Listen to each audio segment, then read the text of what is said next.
him with many eyes. No, I've run across many strange things recently, but not that. From wars, from bombings, from the cockroaches that crawl out as soon as the dust settles. On the news, you hear only about armies and religious madmen, but it's the gangsters that drove me away. They're the ones who did this to me. I'm one of the ones who didn't make it. Not all the way. I'm stranded somewhere in between, trying to complete the journey every night in my sleep.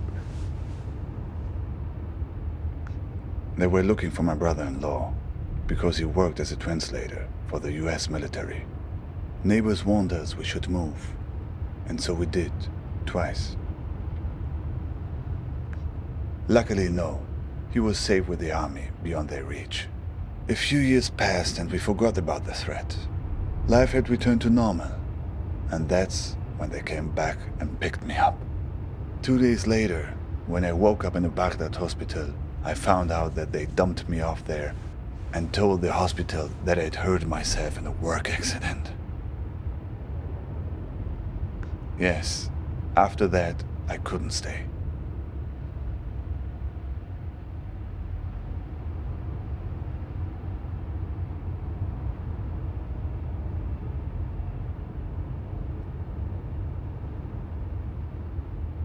The women in my family, my mother, my sisters, they were the only ones who knew. I was very close to the women in my family. They were the ones who were around all the times while I was recovering. The men, my father, my brothers, always working, always out of the house. I got on a plane to Istanbul, where my cousin lived. He took me to Izmir, where the smugglers are. They're easy to find.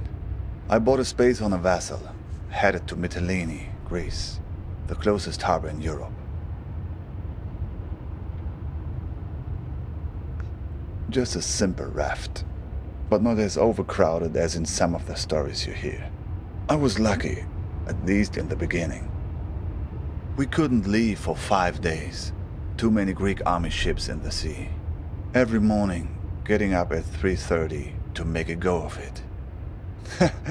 By the 5th day, I was so tired of waiting that I wasn't even scared to get on board any longer. Finally, impatience had overtaken fear.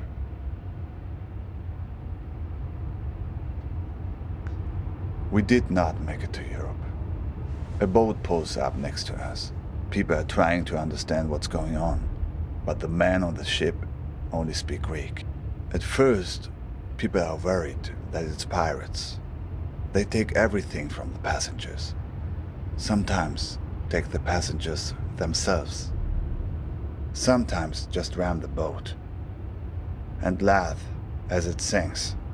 But no, these are police, it turns out. They take us back to Turkey, where I'm waiting and waiting and waiting. Of course, I did not remember all this in my dreams at first. These were things I remembered from clues I found along the highway. I've dreamed this highway, this car before, many times. Always a long drive, always danger. Sometimes I'm smuggled in the trunk, sometimes I'm driving. Always checkpoints, inspections, betrayal, always from someone who pretends to be my friend.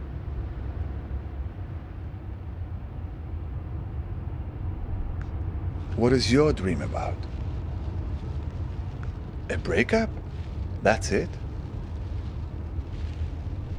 Ah, that's more like it. Who has been kidnapped? Who's this person that's been taken away from you? Do you have a photo? Who knows? Maybe I've seen her somewhere along this highway.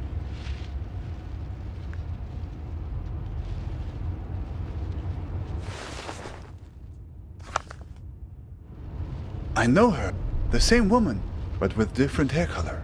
I just saw her at the gas station a few miles back. A decoy? What kind of game are you playing here?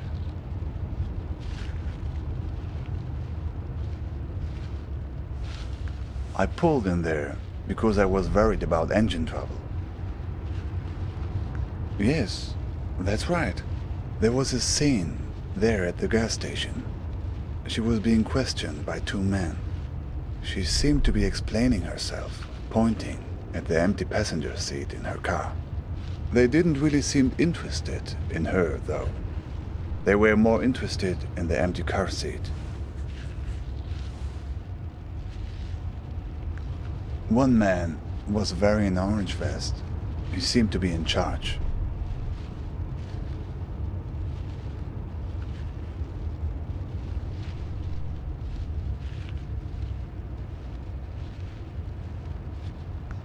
Sounds like getting in my dream. Getting in the trunk may have saved your neck.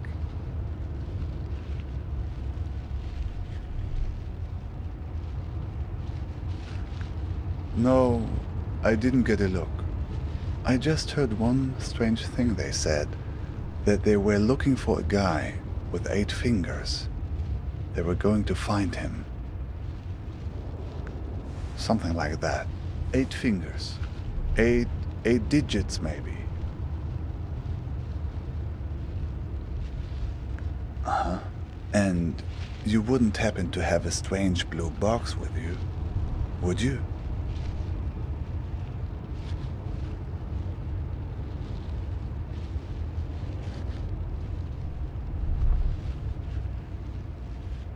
Well, if they were chasing you... Say, have you noticed how many tumbleweeds there are suddenly?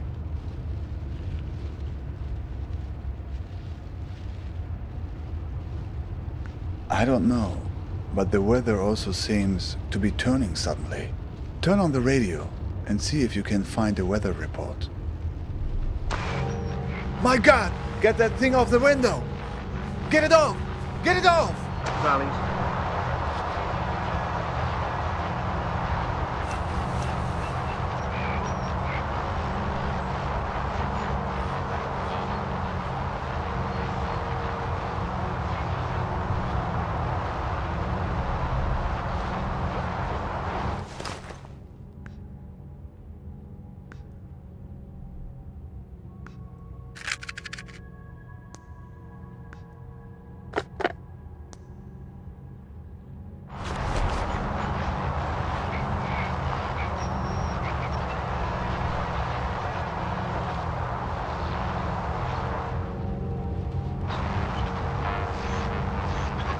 It seems to be changing the weather conditions.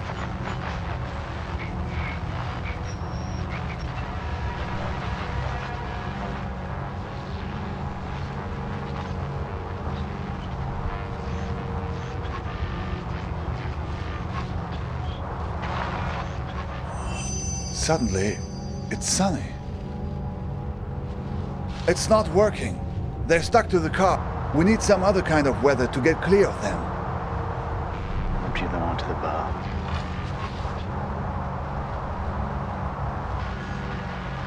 Shedding a green skin, rusty scales all melanoma underneath. It's billowing clouds of black smoke, a choking death rattle. And amongst the crowd milling at the door, a girl with long red hair turns towards me and maybe smiles before stepping on board. I follow the other passengers, 40 sloven old crones, into the foyer of the bus station, which is all concrete. Level.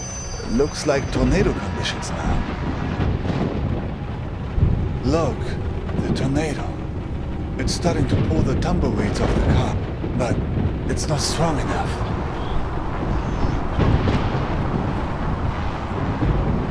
Warning, tornado.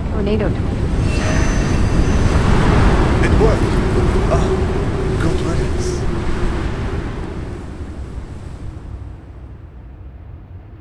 Look, that was very strange, even for this place. I don't know. It seemed they were spying, searching for something. Did you notice? What do you know about these guys, the ones who are after you?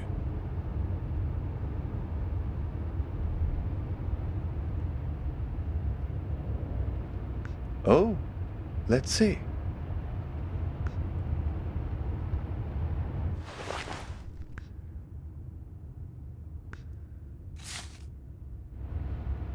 Balkan tours? Not directly, no. But I've heard about them. From a guy in Istanbul I met.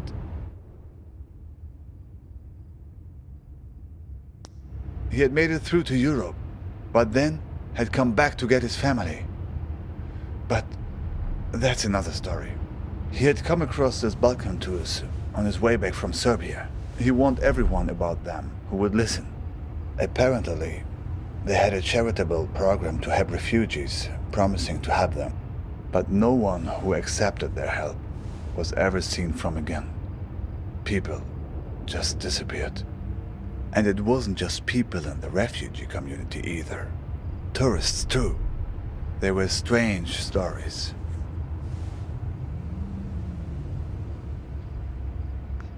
I only heard bits and pieces, nothing very clear. Mirrors, rooms full of mirrors. People losing their minds and never coming back. Yes, people who were heading from Turkey into Croatia and Serbia were being warned about it. Watch out for mirrors. Rooms full of mirrors. Rooms full of ice. Well, my friend, I think right now the best thing you can do is run for safety. They probably have a good beat on your location, assuming the tumbleweeds were on their payroll.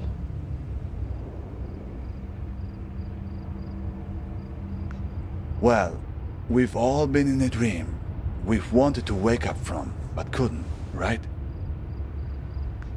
Let's just say there are people who thrive on that fear and have ways of keeping you from waking up. Exactly. What did you do to these guys anyway? Why you? Right. Where did you get the box? They must be worried about what's inside. Worried it will expose them, all the things they've done, to her and to all the other people they've hurt. I wish I knew. Even if I make it to my destination, I'm still not home. That's what it means to be an exile.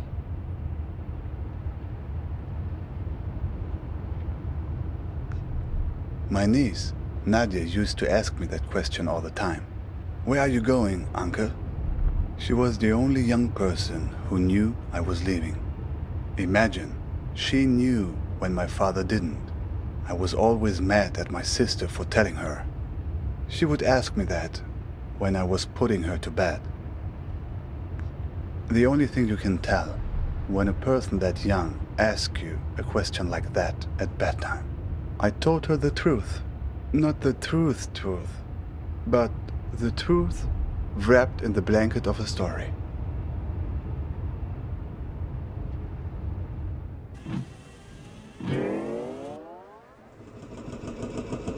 There's a place where the river Tigris runs through Baghdad. A place called the Two-Story Bridge. When I was a kid, I would go fishing there and look out at the water and wonder where it all led. As a child, I was told that the farthest place on the earth from Baghdad is a place called Fiji. I would train my eyes on the horizon and imagine that all the water led there, to the point where the sky met the earth. To my child's mind, Fiji was the place where the sky touches the earth.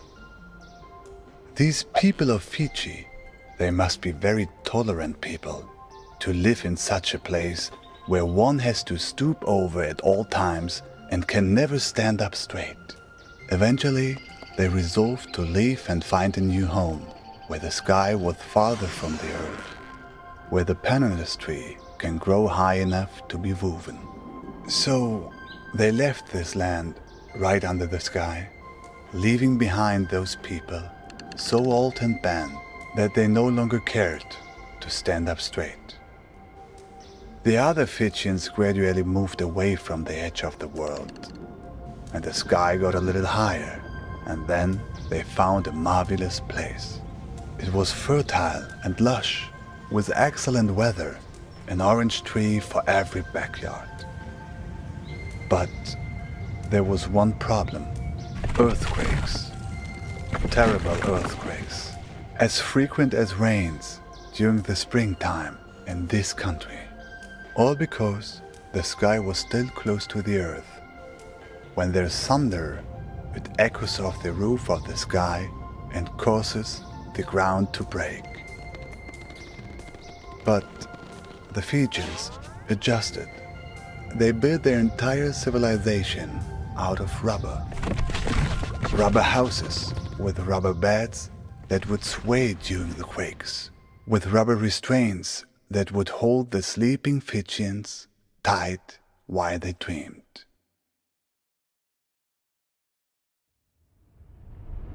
But Nadia didn't want a bedtime story about that. She wanted a story about good and evil, the kind of story children like. So I changed it for her to be about a Fijian princess called Nadia, who finds the source of all the earthquakes. Yes, but it's a child's bedtime story. You can change the details as you go along. So, Nadia finds a dragon hiding under the earth. A dragon with a splinter in its toe, whose terrible roaring causes the earth to break. Nadia slays the dragon and saves the people by uttering a magic spell. Gonothi se auton. Gonothi se auton. It's actually Greek. Rolls right off the tongue, no? Okay, that was interesting. Can you say that again? All the mirror eyes closed.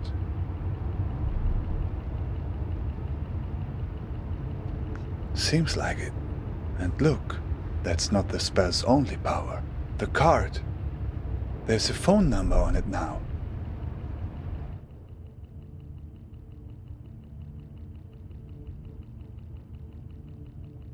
Do you know what this means? I think you're ready to make a certain phone call.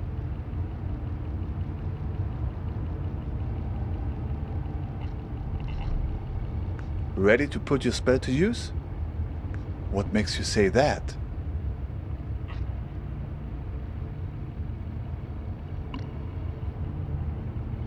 Their power is an all-seeing eyes, and now you have the answer. Good. Do you have a phone? Even better. So, here's the plan. You call them and tell them you want to sign up for a tour. Doesn't matter. A tour of the Badlands, whatever. Just something to get close enough to them, to find out what's going on. Here's the thing. If they act like they're taking you on a tour, everything is good. But if they've figured you out, they'll try to distract you while they kidnap you. Take it from me. They tell you someone you care about is in danger. But don't believe it. If everything's fine, then everything's fine. But if someone you know is in danger, it's a trap. Get out of there. Are you ready? Dial the number.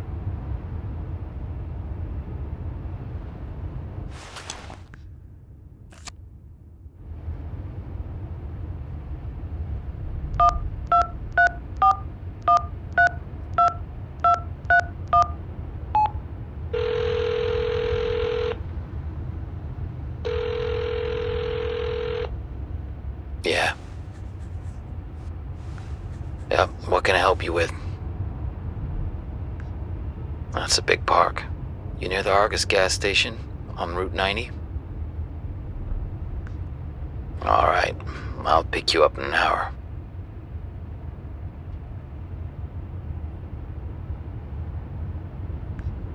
You don't have a car, do you? Just guess from your voice. So, see you in an hour. Don't worry about that. I'll be waiting for you once you land.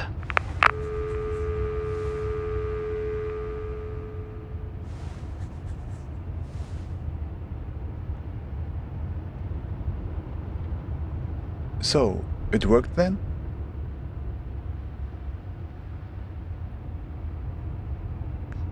Isn't that how these things normally work in the stories of this country? Other characters shows up, imparts some hard-earned wisdom, then conveniently fades away.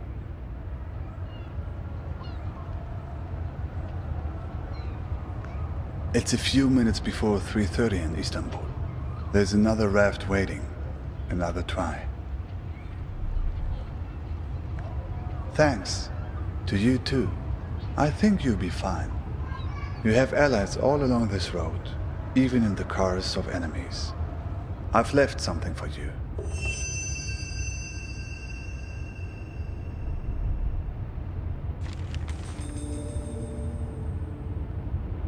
Hey, sorry I haven't written in a while.